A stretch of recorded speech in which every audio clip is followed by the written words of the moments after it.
Bonsoir, mes chers élèves. Toujours heureux de vous retrouver.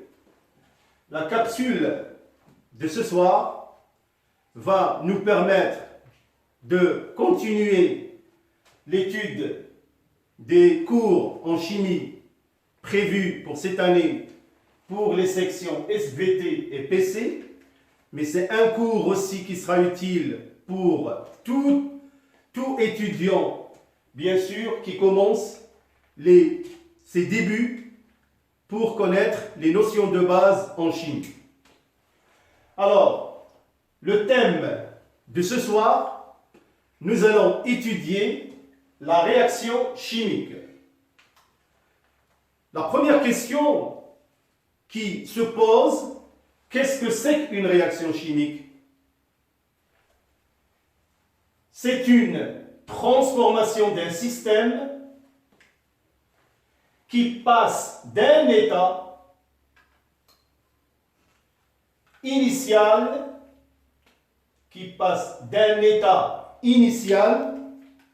constitué de réactifs à un état final contenant de nouvelles espèces qu'on appelle les produits.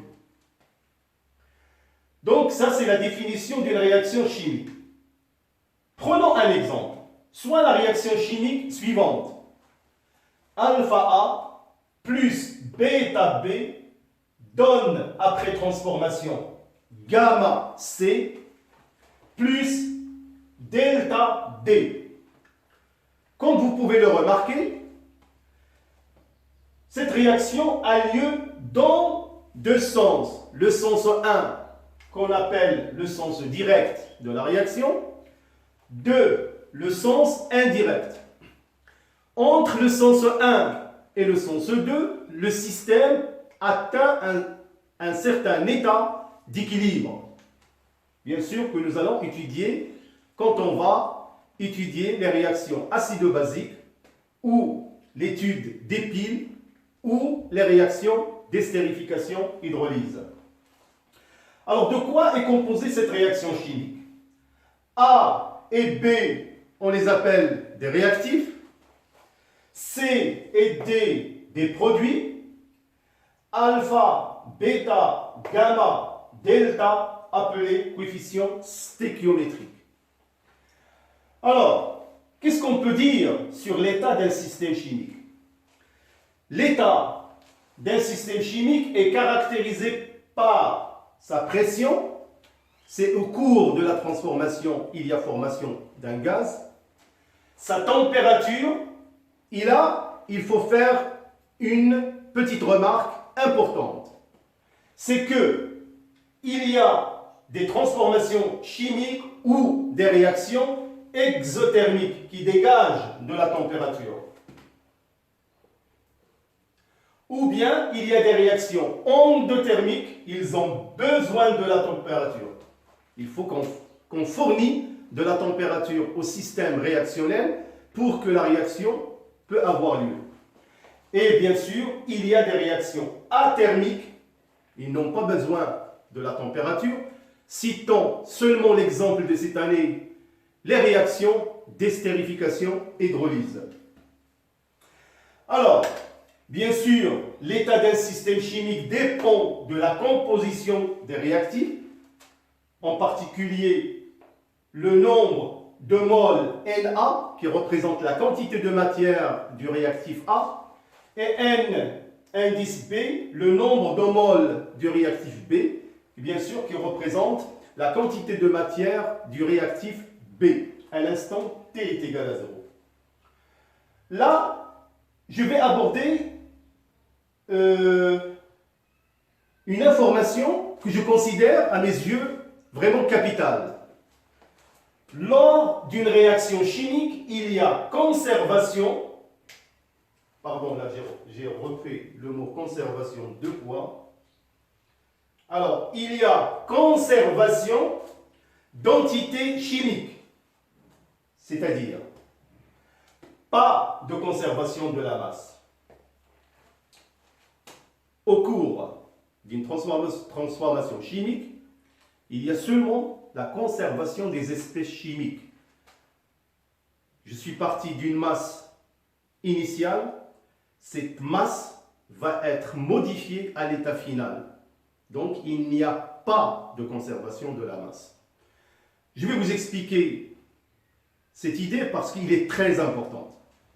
Alors, exemple, nous allons considérer cette réaction. Une mole du dioxygène plus 2 moles du gaz dihydrogène vont nous donner 2 molécules d'eau. Alors, si nous analysons cette réaction chimique, bien sûr, on peut remarquer visuellement qu'il y a conservation d'entités chimiques. Là, j'ai 2 atomes d'oxygène. Bien sûr aussi, j'ai 2 atomes d'oxygène. Là, j'ai 4 atomes d'hydrogène. C'est pareil du côté du produit. J'ai 4 atomes d'hydrogène. Alors, la masse à l'état initial, nous allons la trouver qu'il diffère de la masse de l'état final. Alors que nous avons étudié il y a des années un peu lointaines, dans les années, je dirais, 80, qu'il y a conservation de la masse. Alors cette idée n'a plus aucune valeur en chimie, même en physique.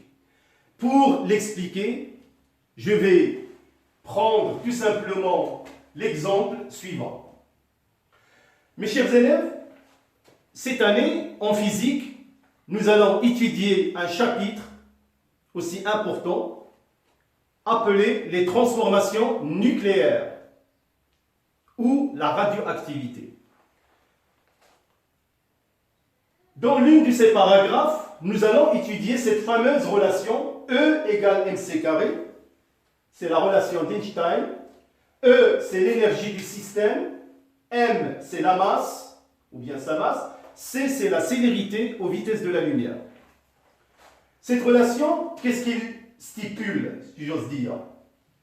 Un système au repos dispose d'une énergie E.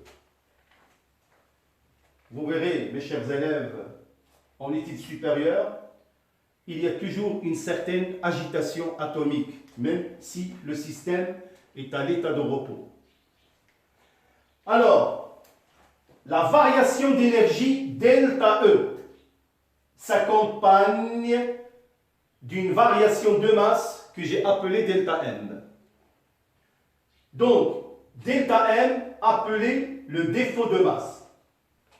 Alors, s'il y a une variation d'énergie delta E, cette variation d'énergie s'accompagne toujours d'une variation de la masse multipliée par C carré.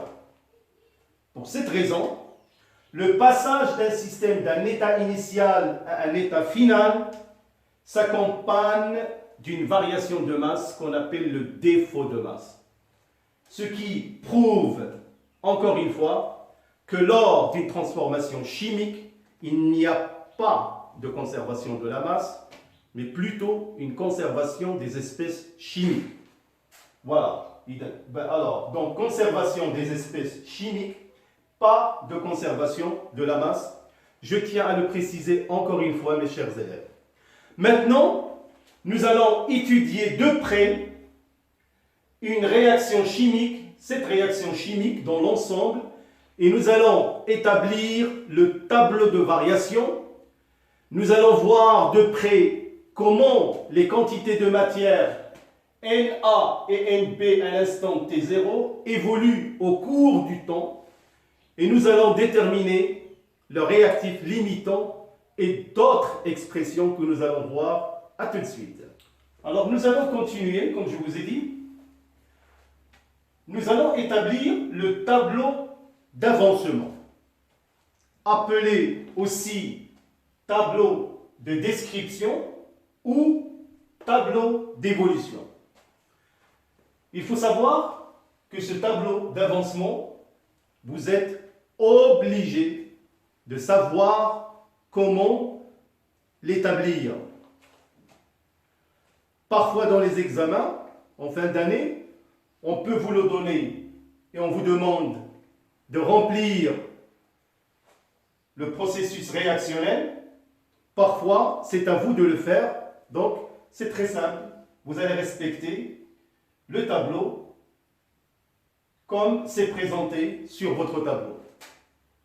Alors, là nous avons équation de la réaction que nous avons établie au début. Alpha A plus bêta B donne gamma C plus delta T. Là, j'ai choisi une réaction qui a lieu dans les deux sens. Là, je marque l'avancement X en mol, la quantité de matière, la petite variation de quantité de matière en mol. Là, j'ai marqué en principe les quantités de matière Na, Nb, Nc, Nd dans l'ensemble. Alors, à l'état initial, l'avancement X est égal à 0. C'est-à-dire que la réaction n'a pas encore lieu. Là, je pars d'une quantité de matière Na, Nb. Donc, pour les produits à l'instant T est égal à 0, il n'y a pas encore de produit. Au cours de la transformation,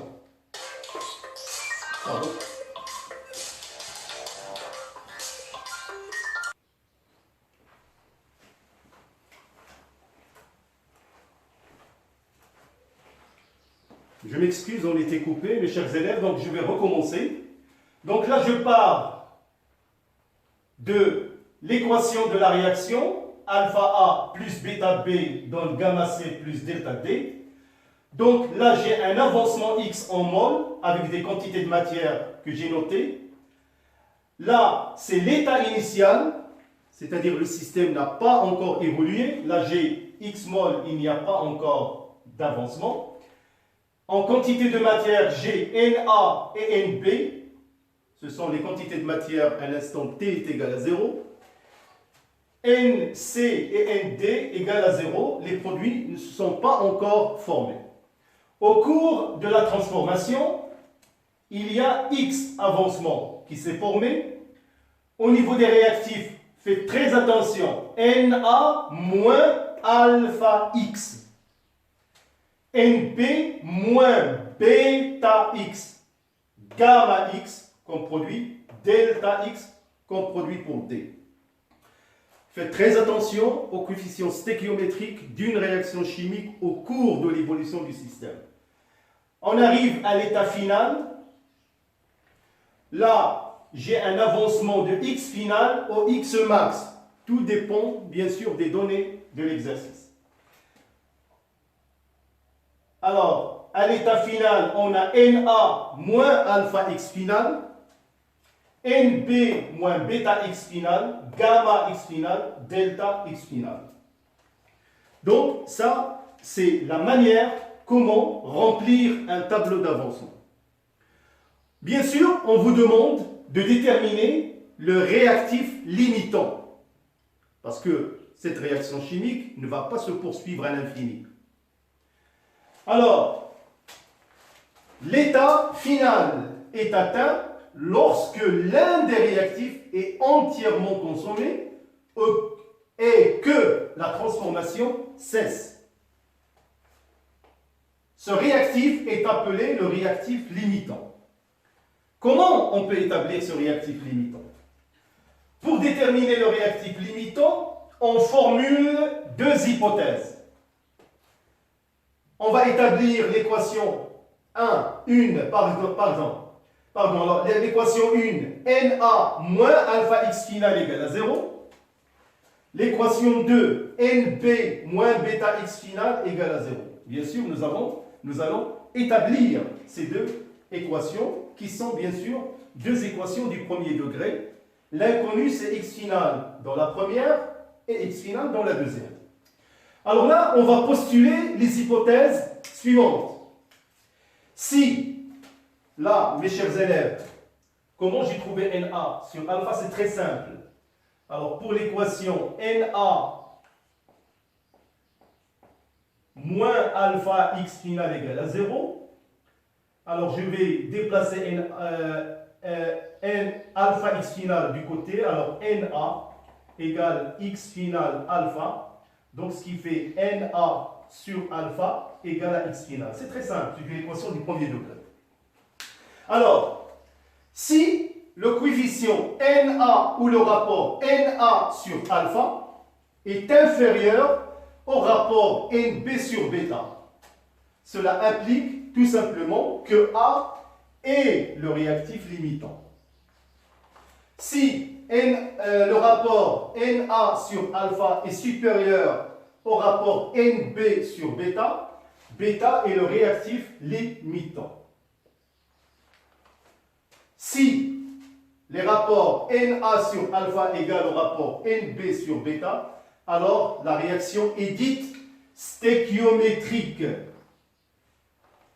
C'est-à-dire, les réactifs d'un mélange stéchiométrique sont entièrement consommés et la réaction est totale. Donc voilà mes chers élèves, comment procéder pour déterminer le réactif limitant. Alors comme je vous ai dit, chaque cours sera accompagné d'un petit exercice d'application. C'est ce que nous allons voir tout de suite. Bon, alors comme je vous ai dit, nous allons faire un exercice d'application. Alors voilà, en solution, les ions plomb, Pb2+, et les ions iodure, I-, réagissent pour donner un précipité jaune d'iodure de plomb, noté PbI2 à l'état solide. La question, écrire l'équation de la réaction, établir un tableau de variation, déduire le réactif limitant, déterminer la quantité de matière finale. Ce sont le genre de questions que vous aurez dans vos examens, que ce soit en contrôle ou bien pour les examens de fin d'année. Alors, bien sûr, vous allez essayer. Alors, nous allons répondre. Alors, ils nous ont demandé d'écrire l'équation de la réaction. Alors là, il s'agit d'une réaction de précipitation.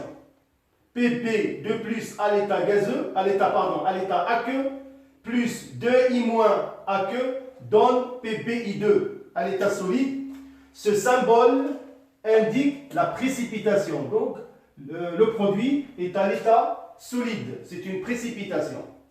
Parfois, dans une réaction chimique, on peut vous demander, par exemple, un gaz qui se dégage. Par exemple, le gaz d'hydrogène, gazeux. On met la flèche de cette manière. Un gaz qui se dégage. Alors, pour le tableau de variation, comme je vous ai dit, est le suivant.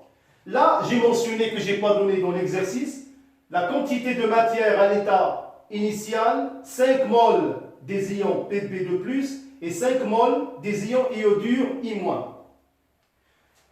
Alors, à l'état initial, on a 5 moles. À l'instant T, il y a un avancement X, 5 moins X, 5 moins 2X. Il y a la formation de X. Comme je vous ai dit, faites très attention aux coefficients stéchiométriques. À l'état final, X final comme avancement. Alors 5 moins X final, 5 moins 2X final, avec toujours X final.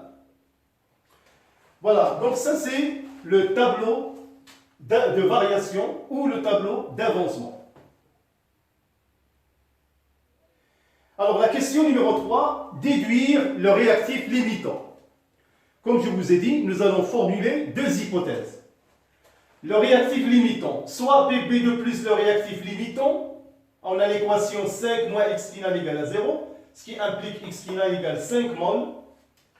Pour la deuxième hypothèse, soit l'ion iodure, le réactif limitant, 5 moins 2X final égale à 0, ce qui implique X final égale 5 sur 2. Cette valeur égale à 2,5. Alors, après comparaison, on remarque que les ions iodure est le réactif limitant. Alors, la quatrième question, déterminer la quantité de matière à l'état final. Alors, pour les ions plomb, on a 5 moins 2,5 égale à 2,5 moles qui restent à la fin. Pour la quantité de matière des ions iodures, ils disparaissent, donc ça fait 0, c'est le réactif limitant, Rn. Et la quantité de matière formée du précipité PbI2 à l'état solide, il est de 2,5 mol. Voilà, mes chers élèves, si vous connaissez vos cours en principe, vous n'aurez aucun problème, aucune difficulté éventuelle à résoudre des questions qui restent dans l'ensemble assez simples. Alors, comme vous pouvez le remarquer, mes chers élèves, j'ai tenu vraiment à détailler la moindre information, même par écrit, pour vous. Et particulièrement pour nos élèves et mes élèves qui suivent leurs études maintenant en faculté. Et comme je vous ai dit, vous avez une partie, surtout en chimie, en thermochimie, la chimie des solutions. Vous aurez besoin de ces notions de base. Comme il y a toujours la difficulté de la langue française, j'ai essayé, comme je peux, d'expliquer d'une manière simple. Il y aura une autre vidéo, mes chers élèves, pour suivre la réaction chimique.